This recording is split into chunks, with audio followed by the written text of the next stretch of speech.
HCL ટેકના પરિણામ અનુમાનથી થોડા સારા રહ્યા અને ત્રિમાસિક આધારે કંપનીના નફામાં આશરે 0.7% વધારો આવ્યો તો ડોલર આવકમાં પણ આશા મુજબ જે છે નંબર્સ જોવા મળ્યા. ત્યાં જ અનુમાનથી કોન્સ્ટન્ટ કરન્સી આવક થોડી ઘટતી દેખાઈ. FY25 માટે 3 થી 5% રેવન્યુ ગ્રોથ ગાઈડન્સ પણ કંપનીએ યથાવત રાખ્યું છે. તો પરિણામ અને ફ્યુચર આઉટલુક અંગે આપણે ચર્चा करिए कंपनी CFO प्रतीक अग्रवाल साथ. प्रतीक जी, गुड आफ्टरनून, स्वागत है सर शो पर. और सबसे पहले सर जानना चाहेंगे, पहले तिमाही यहाँ से हमने देखे नतीजे अनुमान से अच्छे रहे, क्या बातें आपके पक्ष में रही?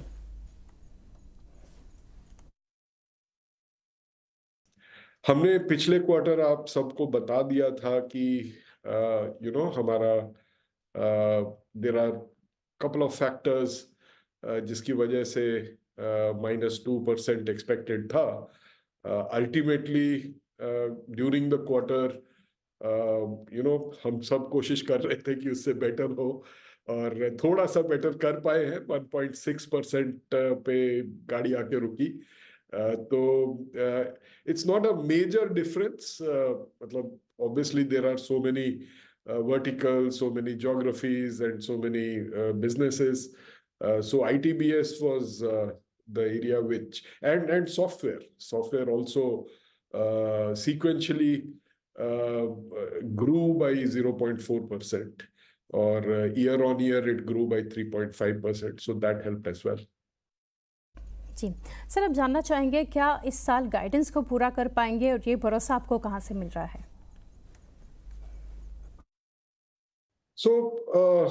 जो हमने जिस तरह से प्लान किया था उससे थोड़ा सा बेहतर आया है फर्स्ट क्वार्टर. और जैसा हमने मतलब ग्लोबल एनवायरनमेंट पेंट किया था अपने एजम्पशंस में, वैसा ही रहा है. तो कोई रीजन नहीं है चेंज करने का. मतलब अभी तो एक क्वार्टर गया है, अभी 3 बाकी है. तो उसमें कोई इतना ज्यादा अनएक्सपेक्टेड नहीं था कुछ भी, neither big positive nor anything negative. तो हमने फिर गाइडेंस सेम रखा है. जी सर, डेफिनेटली. साथ ही सर जानना चाहेंगे यहाँ से बिजनेस पिकअप करने के लिए कहाँ से संकेत मिल रहे हैं, क्योंकि कॉन्कॉल में जैसे कि आपने बताया ग्रोथ सभी वर्टिकल्स में आएगी और स्पेशली BFSI क्वार्टर 2 के बाद परफॉर्म करेगा. जरूर. मतलब हम देख रहे हैं कि मतलब जो हमने कल बोला इट वाज इम्पोर्टेंट बिकॉज लोगों के दिमाग में ये बहुत बड़ा क्वेश्चन मार्क था. बिकॉज इस क्वार्टर भी अगर आप देखेंगे तो 3 वर्टिकल्स में गिरावट है, जो कि हमने पहले से एक्सपेक्ट किया था और हमने बताया भी था पिछले क्वार्टर पर ही. लेकिन जो बाकी के जो 3-4 वर्टिकल्स हैं उसमें we have seen good growth. And therefore अभी जो हमारा अनुमान है अगले क्वार्टर के लिए, जो सितंबर क्वार्टर है, उसका हमारा यही प्रोजेक्शन है कि सब वर्टिकल्स और सब के सब ज्योग्राफीज हम ग्रोथ देखना चाहिए. लेकिन BFSI में जैसा कि आपको मालूम है, हमने पहले पिछले क्वार्टर ही बता दिया था कि वो जो स्ट्रीट का डाइवेस्टमेंट है उसका इम्पैक्ट होगा.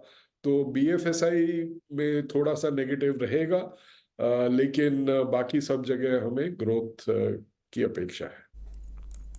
जी, तो प्रतीक सर यही सवाल के ऊपर मैं और एक ये पूछना चाहूँगी, जो इम्पैक्ट आपने बताया BFSI को लेकर, तो क्या क्वार्टर 2 तक ये खत्म हो जाएगा जो BFSI का असर है वो? आपने अपना क्वेश्चन खुद ही आंसर कर दिया है. हमें सही में नहीं मालूम कि कब डिस्क्रिशनरी स्पेंड वापस आएगा. ऑब्वियसली हम सब होप कर रहे हैं and we are working as hard as possible to try and get more discretionary revenue into our book. But अभी इस क्वार्टर में ऐसा कुछ नजर नहीं आया. मतलब छोटा मोटा इधर पॉजिटिव है, कहीं पे थोड़ा सा नेगेटिव है. तो ओवरऑल कोई ऐसा मेजर कोई सिग्नल नहीं है कि things are starting to turn around. तो हमने अपनी गाइडेंस में भी, अपने एनुअल प्लान में भी वही एजम्पशन और एक्सपेक्टेशन डाली हुई है. तो we are not surprised. we hope that we'll be surprised positively, hopefully soon, but अभी ऐसा कुछ नहीं है। जैसा कि आपने कहा कि एक यूएस इलेक्शन का थोड़ा सा अनसर्टेनिटी है, दूसरा जो रेट कट्स है, that is the other reason, and all these things are in some way or the other linked, especially the rate cut and all that is also linked to the consumer behavior and consumer demand for our customers, the end customers of our customers, right? So वो अगर improve होना शुरू होगा, that should translate back to us very soon. जी, तो sir ये आपने discretionary spends के ऊपर भी काफ़ी यहाँ से डिटेल शेयर की, बट सर वेरिएशन डील जो है वो इसके ऊपर मैं जानना चाहूँगी, टेलीकॉम पर कैसा एक असर देख रहे हैं, पॉजिटिव है, और इसके ऊपर क्या डिटेल्स, क्या अपडेट है? देखिए, हमारा जो सबसे बड़ा डील था, जो वेराइजन वाला डील था, जो हमने पिछले अगस्त में साइन किया था और नवंबर 1 से वो डिलीवरी शुरू हो गई थी, तो अगर आप ईयर ऑन ईयर ग्रोथ देखेंगे तो सबसे बड़ा ग्रोथ फैक्टर तो वो एक अकेला डील है। इसीलिए आप देख सकते हैं टेलीकॉम वर्टिकल में ईयर ऑन ईयर ग्रोथ 69% है। मतलब आज के जमाने में वैसा ग्रोथ नंबर देखना थोड़ी अचंभे की बात है। तो अमेरिका ज्योग्राफी में भी उसका इम्पैक्ट है, because that's obviously American customer of hours. तो सबसे बड़ा फैक्टर तो वो है। बाकी तो मतलब बिजनेस एज यूजुअल ही कहेंगे। जहां तक आपका जेनएआई वाला क्वेश्चन है, GenAI is the biggest thing happening in the technology world in the last 1.5 years, I mean getting close to 2 years now. तो उसमें हर जो भी बिड होती है उसमें जेनएआई का जिक्र तो आता ही है, और टू द एक्सटेंट उस बिड में क्या काम करने के लिए कहा जा रहा है, तो that degree can very, but GenAI तो it is an integral part of all bids today. जी सर, अमेरिका के बारे में भी आपने मेंशन किया, तो यूएस में जो Q1 में ग्रोथ दिखी, किस डील के चलते ये हुआ, और क्या ये सिलसिला आगे भी बरकरार रहेगा? देखिए, हर कंपनी का अपना अपना तरीका होता है कैसे मेजरमेंट करते हैं। हमने कोई ऐसा नंबर कॉल आउट नहीं किया है, हालांकि you were on the call yesterday, हमने ये जरूर बोला कि जो सीवीके ने अपने प्रिपेयर्ड रिमार्क्स में he spoke about a couple of GenAI deals. हमारा एक पूरा पेज है कि हम जेनएआई पे क्या क्या काम कर रहे हैं। उसमें जो 2 डील्स उन्होंने बात की, जो सबसे बड़ी डील्स हैं उस पेज पे, दोनों डबल डिजिट $1 मिलियन की टीसीवी डील्स हैं।